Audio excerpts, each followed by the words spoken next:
자, 우리나라 산. 높으면 백두산이죠. 무슨 산? 네, 쓰면서 보세요. 자, 백두산 높죠? 자, 물은 높은 데서 낮은 데로 흘러가죠. 자, 백두산에서 이렇게 서해바다로 흘러나간 이 강을 무슨 강이라 그래요? 압록강 기억하세요. 자, 그리고 백두산에서 동해바다 쪽으로 흘러나가는 이 강은 무슨 강일까요? 두만강.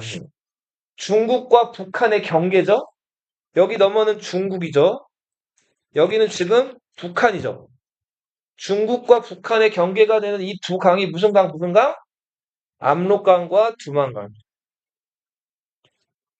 자, 그리고 여기는 이렇게 기다란 산줄기가 있는데, 이 산줄기를 함경산맥이라고 불러요. 이 동네는 함경도라고 부르거든요. 자, 이 동네가 왜 함경도일까요? 그것도요. 함경산맥은 왜 함경산맥일까요? 함흥이란 도시, 함흥냉면 들어봤어요? 함흥이란 도시랑 경성이란 도시가 중요한 도시라서 이 동네를 함경도라고 불러요. 자, 그리고 여기는 무슨 도일까요? 북한의 수도 혹시 어딘지 알아요? 평양이죠, 평양. 평양과 안주라는 동네가 있어요. 술안주 아니다. 자, 평양과 안주가 중요한 동네라서 여길 무슨 도라고 부를까요? 평안도라고 불러요. 자, 그리고 우리 한반도의 등줄기라고 할 수 있는 이 기다란 산맥. 백두산부터 이어져 온다는 이 기다란 산맥. 백두대간이라고도 부르고 무슨 산맥이라고 불러요? 태백산맥이죠. 자, 태백산맥 요 등줄기를 따라서 유명한 레전드 산들 많죠. 금강산, 설악산, 오대산, 태백산 많죠.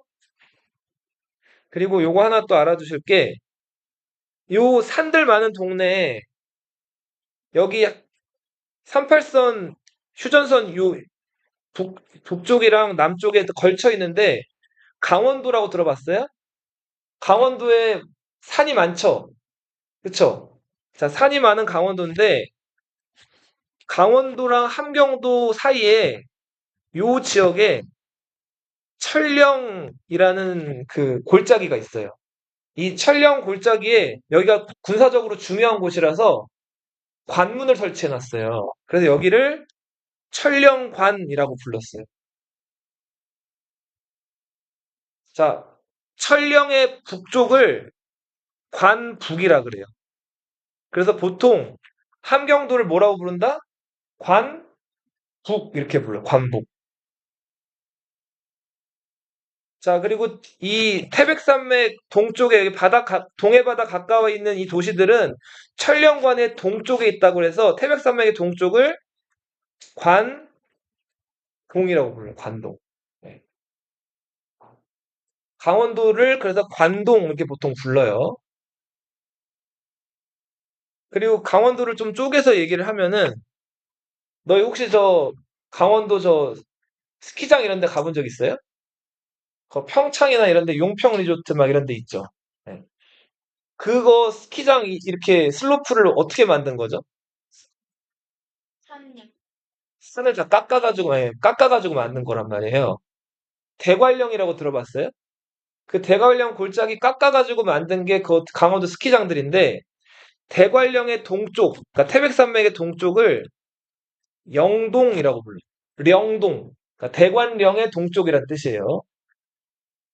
영동에 있는 가장 유명하고 중요한 도시, 강릉이라고 들어봤어요, 혹시? 네. 영동에 있는 중요하고 유명한 도시 뭐라고요? 강릉. 그러면은 대관령의 서쪽은 뭐라고 부를까요? 영서라고 불러요. 영서. 자, 영서 지방에서 중요한 도시 내륙에 원 원주라고 들어봤어요, 혹시? 네, 원주. 강원도가 왜 강원도예요? 강릉이랑 원주가 제일 중요해서 강원도예요. 강원도가 왜 강원도라고요? 강릉이랑 원주가 제일 중요해서 강원도. 자, 그리고 여기는 우리가 살고 있는 그 서울이 있고 서울 주변에는 경기도라는 동네가 있죠? 들어봤죠? 경이나 기는 다 서울을 뜻하는 한자예요. 그래서 그냥 그 말 자체가 서울 자체를 이렇게 둘러싸고 있는 곳이다라고 기억하시면 되고, 자, 요 경기도 그리고 우리가 살고 있는 수도 서울이 있고, 서울에 있는 유명한 산, 서울에 한강이 흐르죠. 그렇죠. 한강의 북쪽에 있는 산이라 그래서 무슨 산? 북한산. 북한산을 옛날에 뭐라고 불렀을까요? 삼각산이라고도 불렀거든요. 북한산, 삼각산. 자, 봐봐. 너희 그 혹시 이태원이라고 들어봤어요? 거기 뭐, 그, 사고, 맞아요. 사고도 있었고, 거기 막 이렇게 좀 핫플레이스죠? 맛있는 맛집도 많고, 뭐, 군부대, 미군 부대도 있어가지고, 막 흑인들도 막 많이 놀러 다니고, 막 한 되게 막 그 좀 신기하고 재밌는 곳인데, 그 이태원 가면은 이태원 지하철역이 있고, 그 역 옆에 혹시 무슨 역 있는지 본 적 있어요? 아직 가본 적이 많이 없구나. 삼각지역이라고 들어봤어요? 그래서 이태원 그 동네가 북한산 바로 아래예요. 어. 북한산을 뭐라고도 한다 그랬죠? 네, 삼각지역 보면 북한산을 떠올리세요. 이태원. 자, 그리고 이 태백산맥에서 이렇게 왼쪽으로 뻗어져 나와 있는 이 산맥을 차령산맥이라고 불러요. 무슨 산맥? 차령산맥. 그리고 차령산맥 바로 아래쪽에 이렇게 흘러나가는 강이 있어요. 이 강 위쪽은 충청도예요. 무슨 도? 충청도 들어봤죠? 충청도는 왜 충청도일까요? 충주랑 청주가 중요한 도시라서 충청도예요. 자, 그러면은 요 강이 흐른다는데 이 강은 금강이라는 강이에요. 들어봤어요, 혹시? 네. 금강 이북은 충청, 금강 이남은 무슨 도일까요? 충남, 충청은 요렇게 충남, 충북은 요렇게 구분을 하고 금강 이남, 남쪽에 전라도라고 들어봤어요? 네. 전라도는 왜 전라도일까요? 전주랑 나주라는 동네가 중요해서 전라도예요. 자, 전주라는 도시는 뭐 들어봤을 거고, 나주는 그, 네, 맞아요. 그 고려 왕건이 차지한 곳이죠. 자, 니은 자가 앞에 나와 있으면 그냥 나라고 발음하는데 그 뒤로 가게 되면 라라고 발음을 한단 말이에요. 그래서 여기에 무슨 도라고요? 전라도, 금강 이북은 충청도. 자, 금강에는 중요한 도시가 있어요. 보세요. 금강, 여기서 서해바다로 흘러나가는데, 금강 중류에 있는 중요한 도시가 공주라는 도시 혹시 들어봤어요? 공주? 네. 옛날에 뭐라고 불렸을까요? 옛날에는 웅진이라고 불렸어요.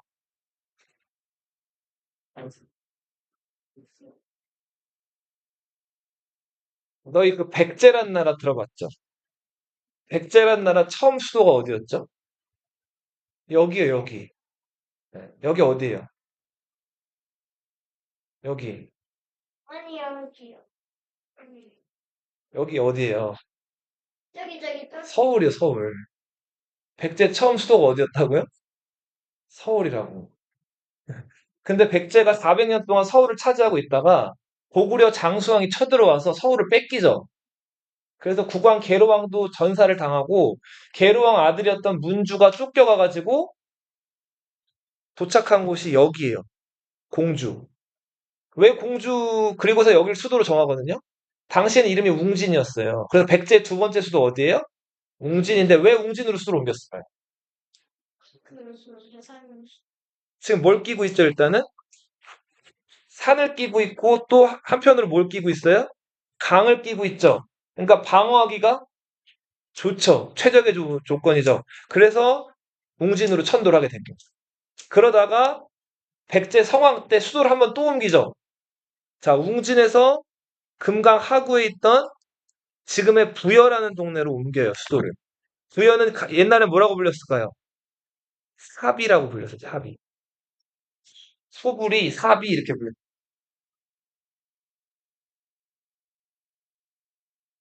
자, 그리고 보시면 차령 산맥 아래쪽에 또 요렇게 흘러나오는 요 산맥이 있는데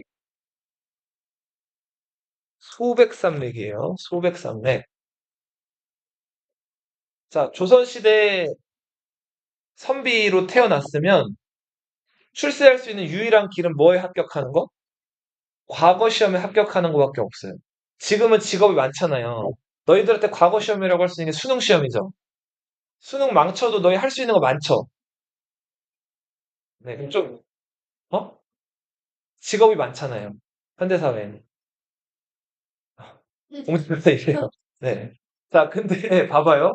물론 수능을 망치면은 그 직업의 폭이 좀 좁아지거나 조금 이렇게 뭐랄까 질이 좋지 않은 일을 하게 될 확률이 높지만 아무튼 그러니까 과거 시험을 좀 못 보더라도 뭔가 할 수 있는 게 있는데 이 그 옛날 옛적 조선 시대 때는 과거 시험 한번 망치면은 농사 지어야 돼요. 할 게 없어요.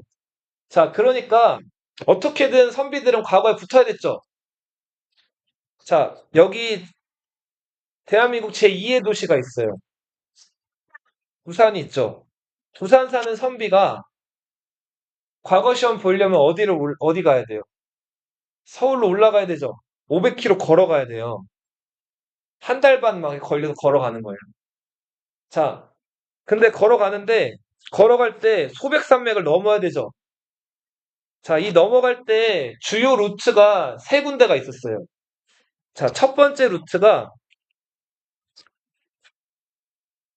추풍령 루트예요. 무슨 루트? 추풍령. 자, 두 번째 루트는 조령이에요, 조령. 무슨 령? 조령. 잘 안 보인다, 좀. 자, 그리고 세 번째 루트가 중령이에요. 조선 선비들은 세 루트 중에서 어디로만 갔을까요? 찍어봐. 추풍령, 또 전라. 전라도 우회해서 가는 거예요. 또 어디? 세계. 자, 조령으로만 갔거든요. 왜 조령으로만 갔을까요? 최근. 자, 그럴 수도 있고, 추풍령으로 넘어가면 추풍낙엽처럼 떨어진다 그래서 추풍령으로 안 갔다 그래요. 자, 중령으로 가면은 쭉쭉 떨어진다 그래서 안 갔다 그래요. 자, 미신 같은 얘기인데 실제로 이것 때문에 이 조령으로만 이동을 했다고 하죠. 이 조령은 왜 조령일까요? 그렇죠. 이 조령이 너무너무 높은 그 산골짜기라 가지고 여기를 한번 지나가려면 날아다니는 새도 한번 쉬어가야 될 정도로 그만큼 높은 산골짜기였다 그래요. 그래서 조령이에요. 조령을 우리말로서 여기 경상북도 문경이라는 동네가 여기 있거든요. 그래서 문경에 있는 새도 쉬어가는 언덕이라 그래서 조령을 뭐라고 불러요? 문경세제라고. 임진왜란 때 일본 군대가 부산으로 상륙을 하죠. 부산으로 상륙해서 20일 만에 한양까지 들어오잖아요. 자, 근데 그 일본 군대가 막 파죽지세로 위로 치고 들어오는데 이때 조선에서는 다급하게 신립이란 장군을 보냈죠. 자, 신립이란 장군은 저기 저 만주골판에서 여기 여진족들을 정벌하면서 명성을 높인 장군이었어요. 근데 여진족들을 때려잡을 때 신립 장군이 주로 썼던 전술은 기마 전술이었어요. 그러니까 말 타고 이제 적을 쓰러뜨리는 전술에 능했던 사람이 신립인데, 자, 신립이 이제 그 나라가 지금 절체절명의 위기에 처했을 때 일본 군대를 막으려고 이쪽으로 내려왔어요. 자, 부하들이 다 이렇게 얘기했어요. 저 문경세제, 조령이 험하니까 그 조령을 적은 숫자의 군대로만 지키고 있어도 일본 군대가 못 지나갈 거니까 이렇게 막읍시다 했단 말이에요. 근데 신립이 이 얘기를 들었을까요, 안 들었을까요? 안 들었죠? 그리고 어디로 철수하죠? 요 추풍령, 조령, 중령 뒤에 있는 여기 평야지대, 충주에 있는 상금대라는 곳으로 빠진단 말이에요. 자, 탕금대로 빠져서 신립이 계획했던 거. 탕금대는 평야지대란 말이에요. 자, 그러니까 적들이 이렇게 북쪽으로 치고 올라올 때, 자, 이 평야지대에서 일본 군대를 자기가 자랑하는 기마전술을 한 번에 다 전멸을 시킬 계획을 짰던 거예요. 그리고 일본군의 주력 무기는 뭐였죠? 예, 그쵸. 날아가는 새도 잡는다는 조총이라는 그 무기였죠.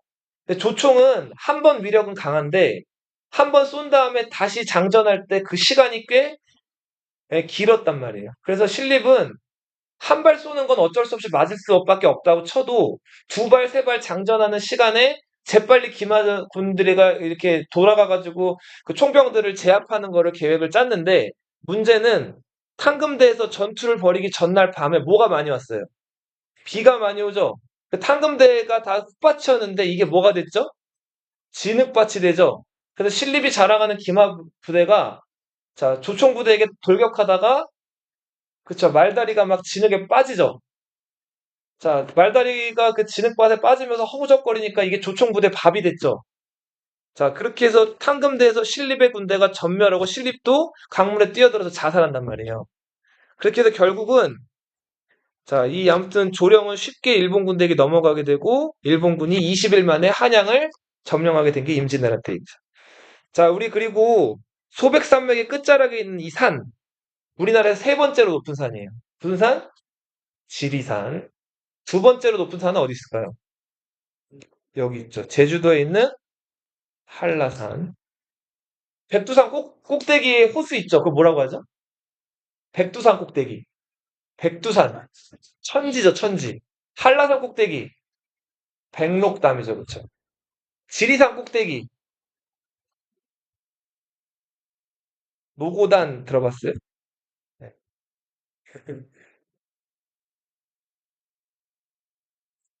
넘어가서 이제 강 볼게요, 강. 자, 이 한반도 벗어나서 여기 중국인데 중국에 있는 강 먼저 볼게요. 요렇게 흘러나가는 강, 요렇게. 자, 이 강 무슨 강이라고 할까요? 요하. 요하라고 해요. 여기서 하는 이게 강하자예요. 물 하자란 말이에요. 그래서 이 하라는 말에 이제 강이란 뜻이 있고, 그러니까 이 강의 이름은 요예요, 요. 자, 요하의 동쪽을 뭐라고 부를까요? 요, 요동이라고 부르죠. 요하의 서쪽을 뭐라고 부를까요? 요서라고 부르죠. 이게 가끔 이걸 중국어로 부르는 표현이 이제 교과서에 실리기 때문에 요하를 중국어로 쓰면은 랴오허 이렇게 읽어요. 랴오허 강 이렇게 나오기도 해요. 그러면 요동은 뭐라고 부를까요? 랴오둥 이렇게 불러요. 요서는 잘 쓰진 않은데 랴오시. 자, 그리고 요동을 가리키는 또 다른 표현. 만 만주라고 부르죠. 그리고 만주보다 범위는 좁지만 여기 한국과 중국 사이에 있는 땅이라고 해가지고 사이 간자 써서 간도라고 부르기도 해요. 요 지역을. 자, 그리고 저 북쪽에 있었던 나라. 우리 저 고조선이 멸망하고 나서 제일 먼저 등장하는 나라. 부여라는 나라 들어봤죠? 부여라는 나라가 근거지로 삼았던 지역에 있던 강. 송화강이 그렇죠. 오, 잘 알고 있네요. 자, 이거를 이제 중국어로 쓰면은 이렇게 쓰죠. 숭화강. 교과서에 이렇게 표현이 돼요. 자, 그리고 높으면 백두산이죠. 백두산에서 서해 바다로 흘러나가는 강을 앞 저도, 압록강. 백두산에서 동해 바다로 흘러나가는 강을 두만강. 북한에서도 평양을 관통하는 강 대동강이라고 하죠. 자, 그리고 자, 우리 서울을 관통하는 한강이. 그리고 여기 서울 위에 요 강도 보이죠? 너희 혹시 고려라는 나라 들어봤어요? 고려라는 나라 수도가 혹시 어딘지 알아요? 고려라는 나라 수도. 고려. 지금 북한에서 여기 지금 북한의 수도고 그거는. 그 지금 대한민국 근로자들이 북한에 이 도시 가가지고 공장에서 일하거든요. 김대중 정부 때 이후로. 개성공단이라고 들어봤어요? 그 지금 개성이라고 하는 도시가 북한에 있어요. 이 개성은 고려시대 때 수도였기 때문에 개성이라고 안 하고 개경이라고 불렀어요. 고려 왕조 500년의 수도가 어디였다고요? 개경이었다고, 개경. 지금은 개성이라고 부르고. 이 개성을 관통하는 강이 예성강이에요. 무슨 강? 예성강. 자, 지금 보면 한강이 지금 두 개의 강이 지금 만나고 있거든요. 빈칸에 가려져 있긴 한데. 그렇죠. 남한강과 북한강이에요. 북한강은 강원도 쪽에서 시작되는 강이고, 남한강은 저 충북의 단양, 이런 동네에서 이제 그 서울로 올라와가지고 서해바다로 나가는데, 그래서 충주라는 동네 가보면 호수가 많아요. 그 충주에 있는 호수가 한강물의 발원지예요. 네. 자, 그리고 지금 한강이 남한강이랑 북한강이 둘이 만난다 그랬죠? 네, 맞아요. 그 우리말로 두물머리라고도 하고, 요거를 양수리라고 해요. 자, 두 물이 만나는 지역이라고 해서 뭐라고 부른다고요? 양수리 혹은 두물머리 뭐 이렇게 불러요. 네. 자, 그리고 여기 아까 이렇게 굽이쳐 흘러나가는 강, 서해바다로. 무슨 강이에요? 금강이죠. 금강 중류에 있는 백제의 두 번째 수도, 공주. 그 당시 때는 이름이 뭐라 그랬어요? 웅진이라 그랬죠. 그러다가 백제가 수도를 한 번 더 금강 하구로 옮긴다 그랬죠. 지금은 부여라고 불리고 예전에 뭐라고 불렸어요? 삽이라고 불린다 그랬죠. 자, 여기는 대구부터 해서 부산, 그리고 뭐 창원, 그 경상도의 중요한 도시란 도시는 다 관통하는 낙동강이에요. 맞아요.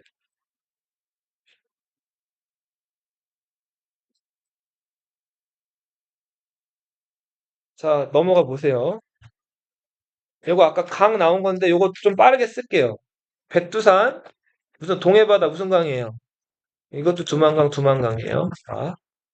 자, 그리고 백두산의 서해바다로 흘러나가는 강, 압록강입니다. 러시아가 지금 대한민국이랑 영토가 맞닿아 있죠. 그죠? 여기 지금 다 바다거든요. 자, 바다에 인접해 있다. 바다랑 붙어 있다고 해서 인접페이스가 붙어 있다라는 뜻의 한자가 연이에요, 연. 연해주라고 들어봤어요? 자, 지금 북한이랑 붙어 있는 요 러시아 땅, 여기 지금 지도엔 잘려 있지만 엄청 크거든요, 위로는. 여길 뭐라고 한다고요? 연해주. 자, 여기다가 러시아가 도시를 하나 만들어요. 연해주에 만든 도시가 블라디 보스토크라는 도시예요. 자, 블라디는 정복하다란 뜻이에요. 보스토크는 동쪽이란 뜻이에요. 자, 러시아 입장에서 그냥 만든 도시예요? 아니죠. 그 벌써 네이밍에도 뭔가 뜻이 담겨 있죠.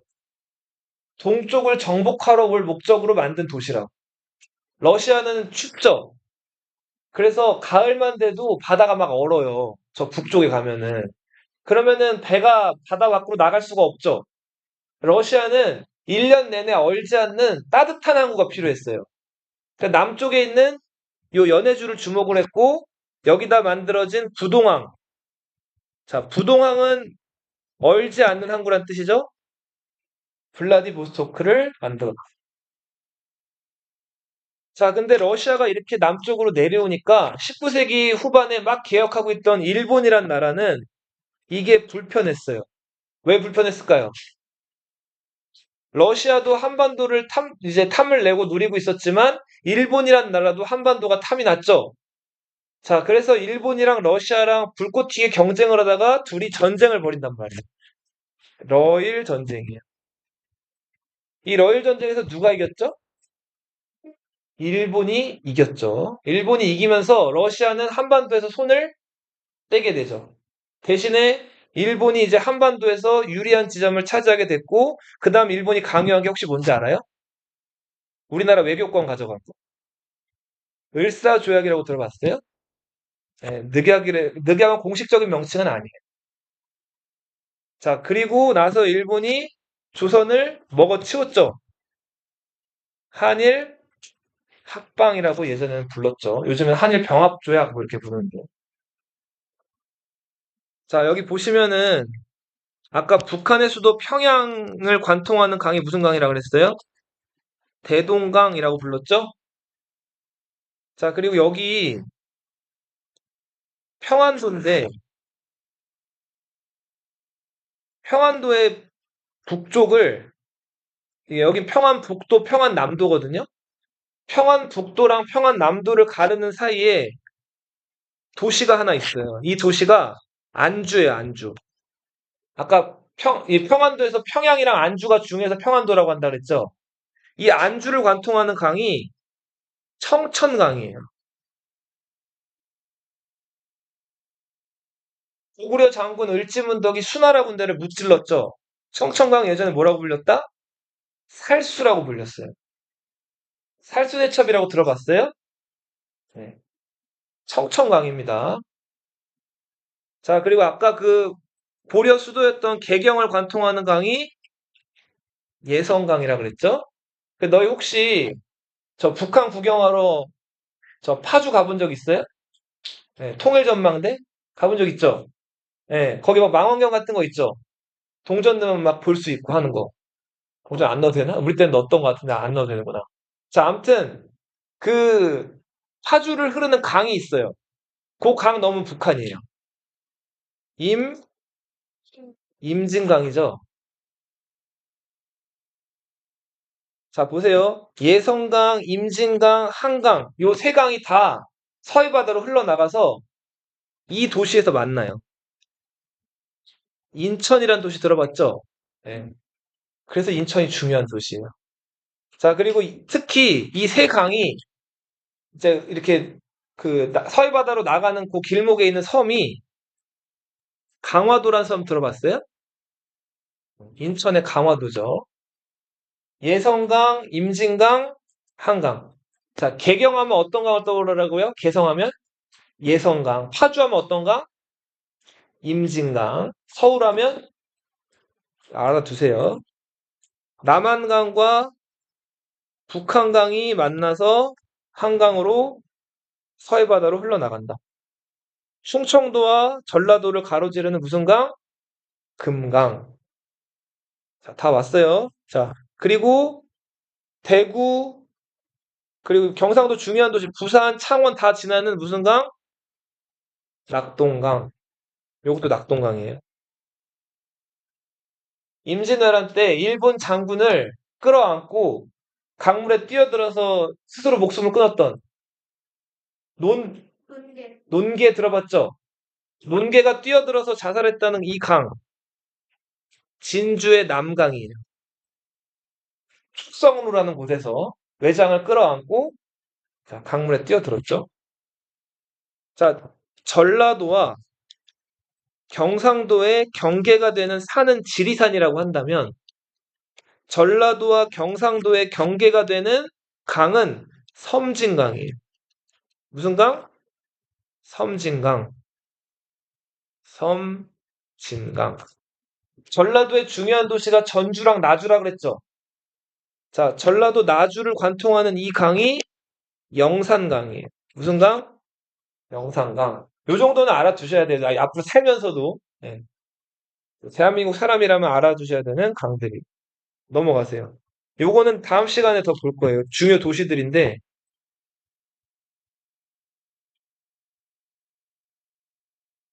자, 페이지 7페이지 가보세요. 네, 7페이지. 아, 저 6페이지. 네.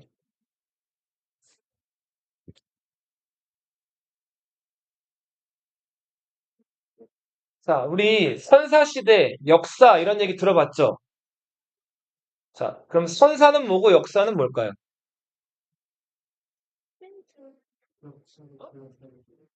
달라? 잠깐만 있어봐. 6페이지. 달라? 사진 다시 뽑아줄게. 요거 써. 가져가요.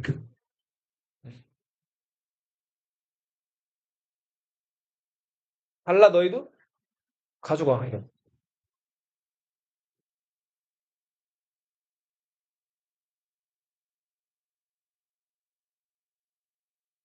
자, 보세요. 여기 보면은 하늘색으로 선사, 역사 나와 있죠? 선사와 역사를 구분하는 기준. 정답이에요. 자, 문자, 혹은 글이라고 하죠? 문자로 기록되기 이전을 뭐라고 불러요? 선사. 문자로 기록된 이후를 뭐라고 불러요? 역사 시대라고 해요.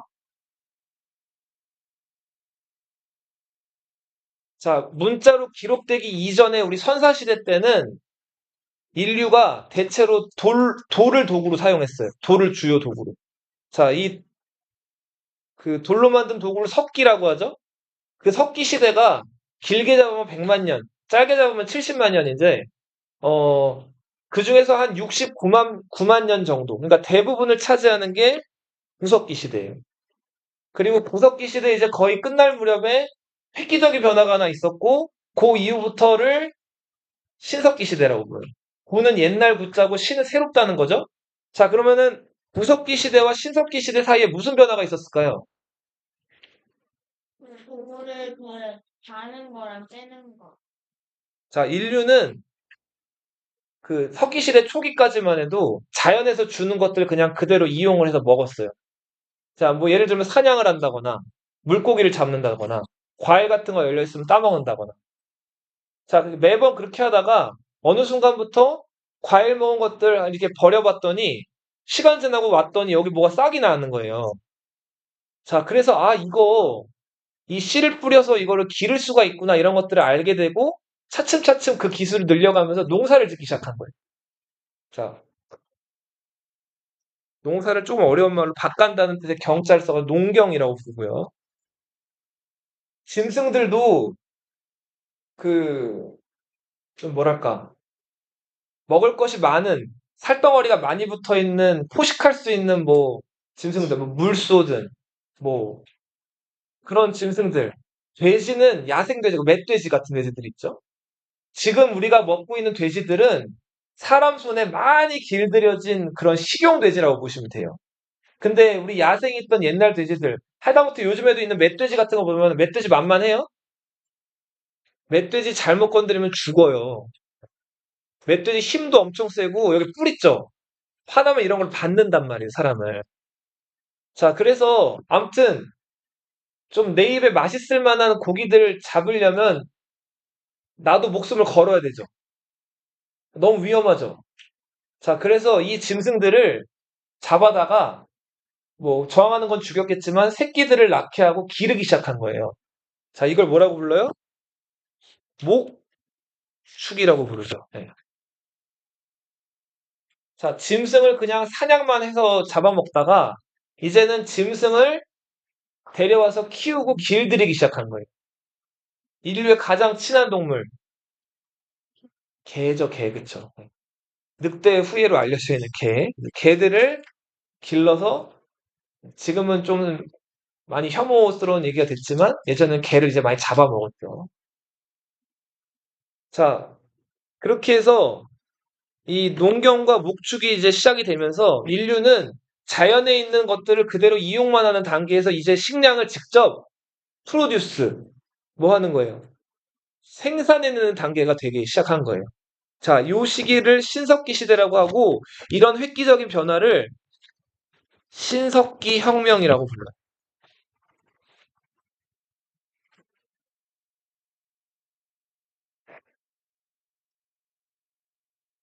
자, 신석기 시대 처음에는 어, 그 농사를 지으면은 농사 기술이나 이런 뭐 비료나 이런 것들이 잘 발달이 안 돼 있어가지고 그 수확량이 얼마 안 됐어요. 그럼 수확량이 얼마 안 된다는 거는 그거 같이 이게 한번 먹고 나면 남는 게 없었겠죠. 그쵸? 그래서 누가 더 많이 가지고 누가 더 적게 가지고 할 만한 그런 것들이 없었단 말이에요. 왜냐하면 절대적인 식량이 많이 부족했기 때문에. 그런데 시간이 지나면서 농사를 조금 조금씩 더 농사도 이제 계속 경험치가 쌓이게 되잖아요. 어떻게 지으면 농사가 잘 되고 어떻게 지으면 농사가 잘 안 되는지를 사람들이 알게 되면서 자, 이제 점점 그 수확량이 많아진 거예요. 자, 이제 그래서 다 먹고 나서도 배불리 먹고 나서도 남는 그 농작물들이 등장을 해요. 자, 이런 남는 식량들을 좀 어려운 말인데 네. 잉여 생산물이라고 해요. 잉여가 뭔가 잉여.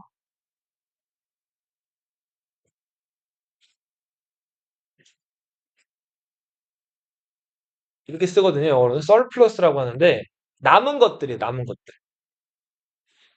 자, 이 남은 것들은 보통 상에서 버리기 십상이긴 하지만 어떻게 잘만 보관하면은 이게 미래를 보장할 수 있는 중요한 또 식량이 되는 거죠. 그죠? 자, 그래서 이 잉여 생산물들이 신석기 시대 후반부터 점점 많이 등장을 하기 시작을 하고 이게 점점 쌓이게 되면서 이걸 많이 가진 사람이 존재하게 되고 반면에 잉여 생산물은커녕 하루 한 끼 먹기도 어려운 사람들이 또 생겨나기 시작한단 말이에요.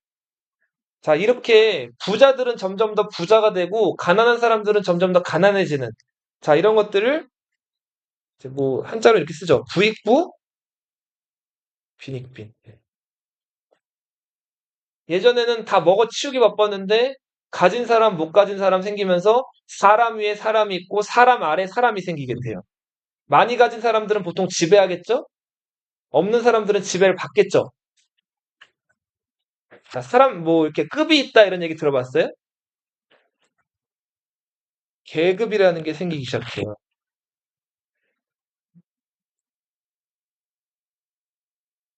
자, 여기서 많이 가진 사람, 잉여 생산물을 많이 가진 사람들은 왕이나 귀족, 지배하는 사람이 되고요. 자, 이런 것들이 없는 사람들은 지배를 받는 거죠. 평민이나 천민이나 노비 이런 것들이 되는 거죠. 자, 인류는 문자, 글, 이런 거 사용과 더불어서 이제 계급사회라는 사회로 대체로 넘어가게 되는데 그런 인류가 이제 돌만 사용하다가 돌이 아닌 다른 것들을 이제 도구로서 본격적으로 사용을 하게 돼요. 인류가 제일 먼저 손댔던 쇠붙이, 금속은 뭐였을까요? 네, 청동이죠, 청동. 자, 금속들은 보통 지상에 있을까요? 지하에 있을까요? 네, 지하에 있어요. 그 광산이라고 하죠. 광산 그 갱도를 깊이 파고 들어가가지고 거기 있는 그 광석들을 캐와야지 이거를 이제 쓸 수가 있잖아요. 그럼 이걸 캐면 이걸 그대로 바로 쓸 수 있을까요? 예를 들어서 뭐 청동이 묻혀 있는데 뭐 굴이나 뭐 이런 것들이 묻혀 있는데 이거를 캐와가지고 원석 그대로 쓸 수 있다? 절대 못 써요. 처음에 이거를 캐게 되면 이 안에 그 뭐 구리 만약에 광산에서 구리를 캐왔다 그러면은 구리 말고도 다른 금속들도 뭐 납이나 다른 것들도 섞여 있고 먼지라든지 뭐 돌이라든지 여러 가지가 많이 섞여 있단 말이에요. 그냥 쓸 수가 없어서 이거를 이제 우리가 알고 있는 뭐 비파형 동검이라든지 이런 청동검이나 이런 것들로 재사용 도구를 만들려면 어떻게 해야 될까요? 녹여야 돼요, 일단. 녹이려면 강한 뭐가 필요해요? 열이 필요하죠, 열. 자, 근데 열을 내려면 그냥 이런 활불이나 모닥불 같은 정도로 이 청동을 녹여서 주조하려면 800도 이상의 열이 필요하거든요. 그런 높은 열을 얻을 수 있을까요? 없어요. 자, 그럼 강한 열을 얻어내려면 어떻게 해야 될까요? 너 예를 들어서 강한 열로 만들어내는 예술품 뭐가 있어요? 도자기가 있죠. 도자기 어디서 구워요? 가마에서 굽죠. 자, 이렇게 열린 공간에서는 그 열이 다 이렇게 흩어지기 때문에 이 열이라든지 기온을 높게 유지하려면은 이거를 이제 가마 같은 그런 그 닫힌 공간에서 열을 내야 된단 말이에요.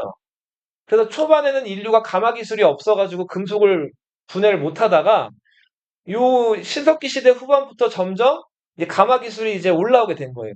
그래서 높은 열을 얻을 수 있게 되면서 그 불순물 가득한 구리 그 원석에서 천연 구리를 이제 도출해낼 수 있는 그런 방법들이 이때부터 개발이 돼요. 그래서 인류가 아무튼 최초로 사용되게 된 금속은 어떤 금속이다? 청동이다. 철은 1000도 이상의 열이 필요해요.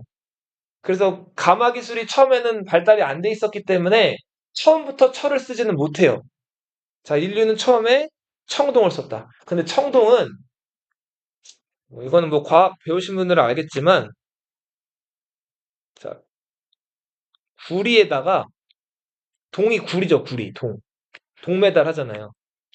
그냥 순 구리가 아니에요. 여기다 뭐랑 뭘 섞은 거죠? 수소 들어봤죠? 그리고 아연. 자, 이런 것들을 섞어 놓은 게 청동이란 말이에요. 이 청동을 빛을 이렇게 비춰보면은 약간 푸른빛이 난다고 해서 푸른 구리에서 청동인 거예요. 청동의 특징은 일단은 철보다 낮은 열에서 녹아요. 그래서 이렇게 주조하기, 그 주조라고 하는 게 그 금속을 원하는 모양으로 바꾸는 걸 주조라고 하거든요. 주조하기가 유리한데 대신에 철보다 어떨까요? 물론 약해요. 어. 자, 그래서 이 청동은 주로 제기로 사용돼요. 제기. 제기는 뭐 하는 걸까요? 제기. 이? 제사 지내는 도구요. 어. 청동은 주로 뭐로 쓰인다고요? 제사 지내는 도구, 제기로 쓰인다. 그러니까 왜 부족장이나 이런 사람들이 왜 이제 막 갓 만든 청동 칼들은 막 번쩍번쩍 했을 거 아니에요. 이런 것들 이렇게 빛에 쫙 비추면은 막 빛도 나고 막 멋있었겠죠. 그리고 청동 자체가 굉장히 귀했기 때문에 지금으로 치면 청동은 다이아몬드예요. 이거를 아무나 만들고 아무나 가질 수 있는 게 아니란 말이에요. 그래서 일종의 어떤 과시용, 제사할 때 그 족장의 권위 같은 것들을 나타내기 위한 수단으로 이 청동기가 사용이 됐단 말이에요. 이 청동으로 만든 도구로 땅을 내려친다거나 농사를 짓기 위해서 뭐 땅을 갈아엎는다거나 하면은 청동이 어떻게 될까요? 부러지거나 휘어버려요. 그래서 청동기는 절대로 제기로는 사용됐지만 농기구로 사용될 수는 없었어요. 잘 알아두세요. 그러다가 가마 기술이 조금 더 올라오면서 높은 열을 얻을 수가 있게 되고 인류는 강한 금속, 철을 사용하게 되죠. 철은 주로 뭐로 쓰였을까요? 그렇죠. 사람을 죽일 수 있는 무기와 거친 땅을 갈아엎는 농기구로 사용이 되기 시작을 했죠. 자, 오늘 요 구석기, 신석기 내용만 빠르게 하고 마칠게요. 네, 요거까지는 진도를 나가야 돼서. 구석기 시대는 사냥, 채집, 과일 같은 거 따는 거죠. 어로는 뭘까요? 물고기 잡는 거죠. 낚시 같은 거죠. 사냥은 이렇게도 써요. 수렵이라고도 써요. 자, 의생활은 뭐 짐승 가죽 같은 것들 이렇게 벗겨가지고 입었거나 혹은 뭐 나뭇잎 같은 거 엮어가지고 중요한 부분 가리거나 그랬겠죠. 뭐 밝혀져 있는 게 없어요. 자, 그 주생활 막집에서 살았어요. 막집 뜻이 뭘까요? 막집, 텐트, 또 나무. 텐트가 맞다고 보시면 되겠죠? 그러니까 막을 쳐가지고 간단히 만든 집이에요. 자, 봐봐. 이거 막 지은 집 아니에요. 야, 집 막 지으면 어떻게 돼요? 무너지죠? 자, 집 짓는 것만큼 어려운 게 없어요. 그러니까 나뭇가지라든지 뭐 나무 덩굴이나 줄기 같은 거고 짐승 가죽 같은 것들을 이용해 가지고 자 이렇게 기둥을 세운 다음에 이거를 덮어 가지고 임시로 만든 집이라고 보시면 돼요. 그게 막집이에요. 그리고 자연에 있는 뭐 동굴이나 바위 그늘 같은 데 살았겠죠. 도구라고 한다면 뗀석기를 사용했어요. 큰 돌에서 떼어낸 석기라는 거예요. 주먹도끼가 대표적이죠. 이렇게 한 주먹에 쥐어가지고 다용도, 어, 짐승 뭐 뼈를 발라낸다든지, 뼈랑 살을 발라낸다든지, 어, 뭘 이렇게 찍어가지고, 짐승을 사냥할 때도 썼겠고요. 네, 여러 가지로 쓰였던 다용도 도기, 주먹도기, 그리고 집게, 이런 것들이 사용됐고. 이 주먹도끼는 연천 전곡리에서 발견됐어요. 그래서 연천 전곡리 유적이 구석기 유적으로 중요하다. 그렇게만 알아두세요. 자, 먹을 게 이제 자연에서 주는 것들 사냥을 하거나 이렇게 해야 되니까 사냥할 때 혼자 하면은 불리하죠. 같이 해야지 짐승들 잡기가 좋잖아요. 그래서 먹을 것들을 찾기 위해서 혼자 다닌 게 아니라 어떻게 다녔다? 같이 다녀요. 이런 걸 이제 무리사회라고 부르죠. 무리지어 다닌다. 그리고 먹을 것들을 찾아다니기 위해서 항상 머물러 있지 않고 어떻게 했다? 이동하는 사회였다. 그리고 먹을 것들이 너무 부족했기 때문에 자, 일단은 먹을 게 생기면은 누가 혼자 독점하지 않아요. 이걸 다 나눠 갖는 거예요. 만약에 누가 이걸 독식하게 되면은 다른 사람들 굶어서 죽게 되죠. 다른 사람들 다 굶어 죽으면 혼자 살아갈 수가 없죠. 자, 그래서 기본적으로 먹을 거든 재산이든 뭐든 있으면 다 나눠 갖는 무슨 사회였다? 평등한 사회였다. 자, 넘어가서 자, 이제 농사가 시작됐어요. 신석기 시대로 접어들었죠? 인류가 처음 농사를 짓는데 어려운 농사 지을 수 있어요? 자, 농사 중에 제일 어려운 농사 무슨 농사? 네, 너무 정답을 잘 얘기하네요. 이 벼라는 작물, 쌀이 열매인 벼라는 작물이 일단은 높은 온도도 필요하고 물도 항상 공급해야 되기 때문에 벼는 키우기가 어려웠단 말이에요. 신석기 시대 때부터 벼 농사를 짓지는 못해요. 대신에 물이 조금 덜 들어가도 되는 작물들, 뭐 조나 보리나 콩 같은 것들을 길러도 되는 밭에서 기르죠? 밭농사들이 성행했다. 밭이랑 논이랑 차이가 뭘까요? 맞아요. 예. 논은 항상 찰랑찰랑한 그 물이 있는 그 경작지를 논이라고 하고, 밭은 이 메마른 땅에도 이제 만들어지는 그 경작지가 밭이에요. 물이 있고 없고의 차이에 논과 밭의 차이는. 요 시대 때는 뼈바늘, 가락바퀴, 자, 이런 것들로 옷을 직접 해입기 시작을 해요. 옷을 만약에 너희가 만든다고 생각해봐요. 그럼 일단 아무것도 없는 상태에서 옷을 만들려면 뭐가 있어야 될까요? 실이 있어야 되죠. 그쵸? 근데 실은 어디서 구하죠? 자, 지금 누에 나왔어요. 자, 누에고치, 동물 털도 있죠. 네, 짐승의 털. 자, 근데 봐봐. 누에에서 뽑은 털이 아니에요. 누에고치를 푼 그걸 뭐라고 할까요? 실을. 피던가? 견이라고 해요, 견. 견이 비단이에요. 영어로는 실크라고 하죠. 네. 자, 그러면은 짐승 털. 이건 뭐라고 하죠? 뭐라고 하죠, 뭐. 이제 털 얘기하고 있으니까. 가죽은 좀 다르죠. 네. 가죽은 혁이라고 하죠, 혁. 혁대 들어봤죠? 자, 그리고 지금 너희들이 아마 대부분 입고 있는 옷의 소재일 텐데. 맞아요. 목화라고도 하고, 이거를 면화라고 해요. 인도에서 이게 많이 나오는데, 이 목화 혹은 면화라고 하는데, 이 꽃을 길러가지고 열매를 따면 그게 하얀 솜이에요. 네. 여기서 목화에서 나오는 이게 면이란 말이에요. 그리고 아까 누가 풀 얘기했죠, 풀. 네. 풀 중에서도 그 옷감으로 쓸 수 있는 그런 좀 거친 풀이 있거든요. 이게 삼배예요, 삼배. 못이 삼배 들어봤어요? 네. 까끌까끌하죠? 자, 이런 것들을 처음에 원료 상태로 얻은 다음에, 자, 이거를 돌돌 말거나 해가지고 뭘로 만들어야 돼요? 아까 서윤이가 얘기한 것처럼. 실로 만들어야 되죠? 이걸 실로 만드는 작업을 방적이라고 불러요. 뭐라고 부른다고요? 방적. 야, 그럼 실을 만들었어요. 어떤 종류가 됐든. 그 실을 만든 다음에 그 실을 천으로 만드는 작업을 뭐라고 할까요?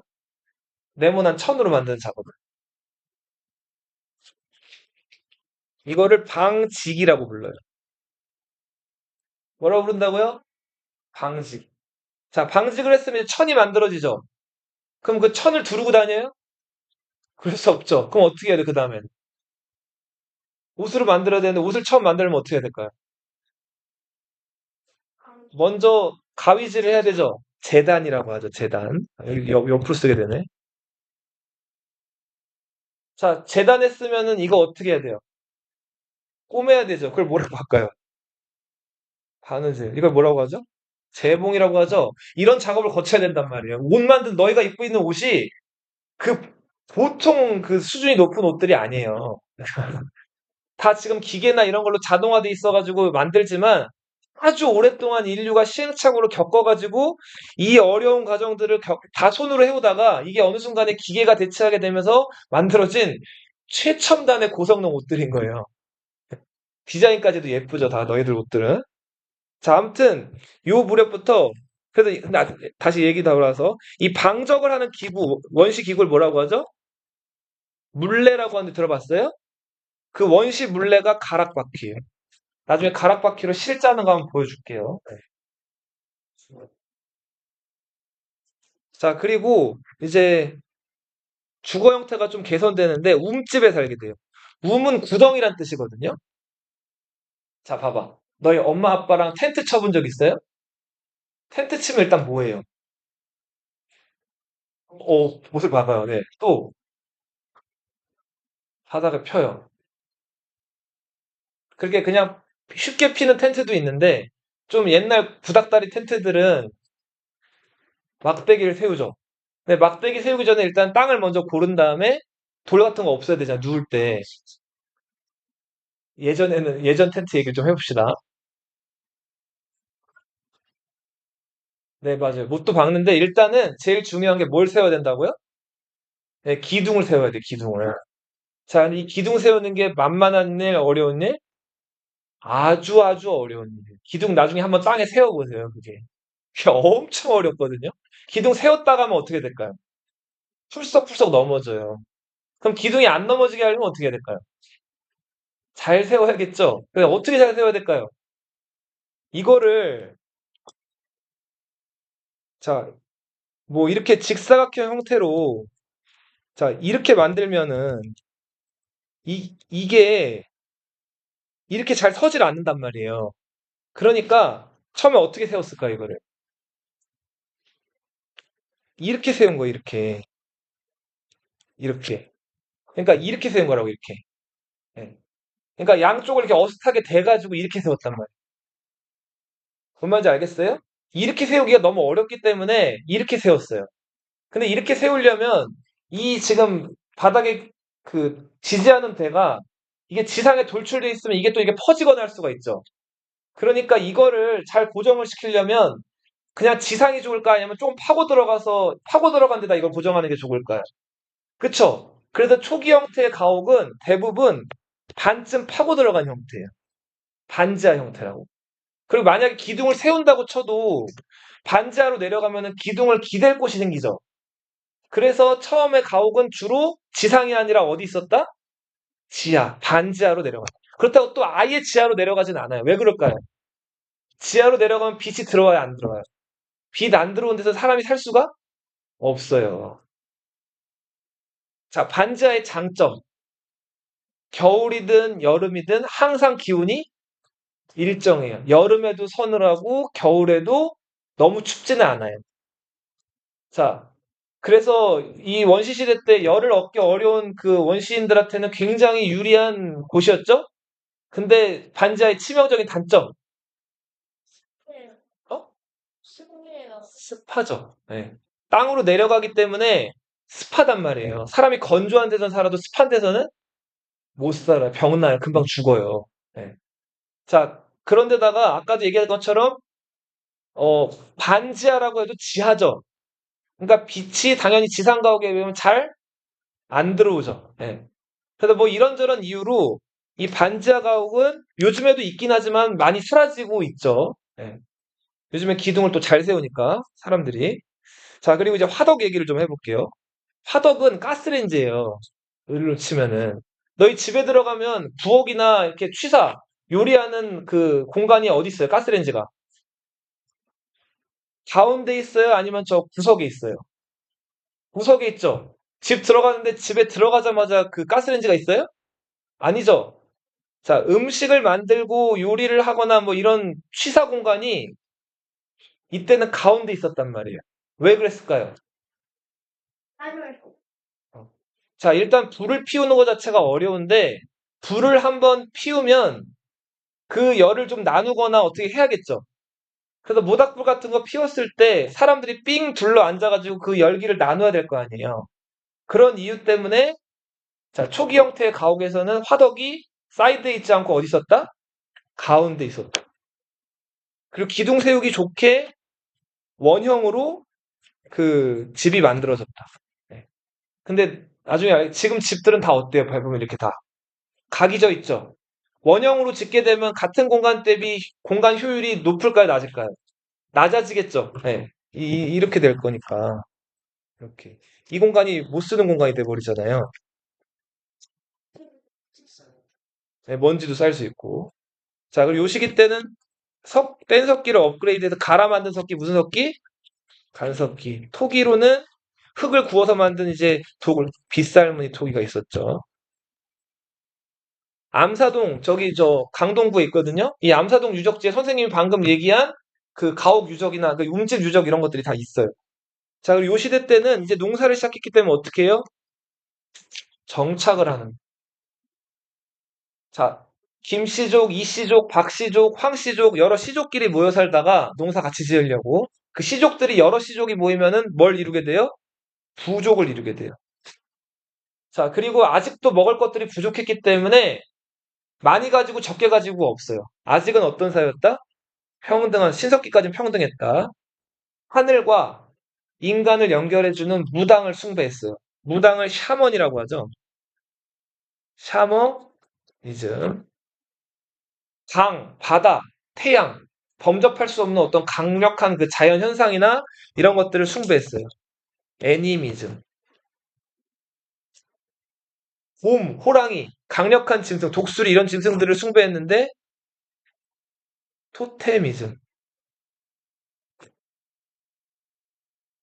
자, 다음 시간에 더 할게요. 청동기부터 나갈 거예요.